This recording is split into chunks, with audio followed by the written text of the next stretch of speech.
So, what does it take to get into the Ivy League these days? The Wall Street Journal ran an article with a very kind of provocative title: To get into the Ivy League, extraordinary isn't always enough these days. And they go on to describe a particular case. A star student found herself with a pile of rejection letters from top schools during the most competitive college application year on the record, and that's 2022. And they describe a particular student. Caitlin Younger has been an academic standout since she started studying algebra in third grade. Wow, impressive. She took her first advanced placement course as a freshman, like a lot of folks, scored a 1550 on her SATs as a junior at the McKinnon High School near Dallas, and will graduate this spring with an unweighted 3.95 grade point average and as the founder of a school's accounting club. Along the way, she performed and directed in about 30 plays, sang in the school's choir, scored top marks on tests that she has taken so far for 11 advanced placement classes, and helped run a summer camp and held down a part-time job. Okay, so she's done it all. But what is the result here? So Miss Younger essentially applied to top colleges last fall, but the responses came in this month. All rejection letters essentially from, well, these top schools: Stanford, Harvard, Yale, Brown, Cornell, University of Pennsylvania, USC, UC Berkeley, and Northwestern. Okay, may sound like nuts, right? But let's unpack this a little bit.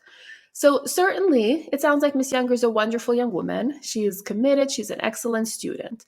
But students like that regularly do not get into the Ivy League. And frankly, I'll say this has even nothing to do with 2022. This would have been a similar situation even 20 years ago, because the Ivy League is looking for something very specific. And just by looking at this description, at least the description the Wall Street Journal provided, of her application, of her accomplishments, I can see that basically she's missing two things. So one is capstone achievement. What is capstone achievement? It's basically a significant achievement. And if you're really looking at the Ivy League, I mean, it means basically some sort of distinction at a state, national, or even international level. And it also means that you've had a 4-year commitment to this activity that you're doing, to this subject, to this passion project. It also, you have to demonstrate some sort of level of growth and culmination of your achievement over these 4 years. You can't just keep doing the same thing for 4 years, just a member of a club for 4 years. And you have to demonstrate a significant contribution. So that's your capstone achievement. And from this description, I just don't see it. The second element is a clear brand. Now, based on what I've read, it's unclear. Is she trying to, maybe study finance or be an accountant? Maybe she's trying to pursue a career in performing arts. Again, unclear from this, this brand. Her brand and what is she about is uncertain. And if it's either one, either if it's finance or performance arts, again, what are the capstone achievements in these fields?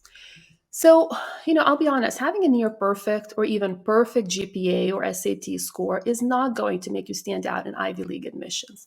And AP classes are just a given for any 4-year college bound student.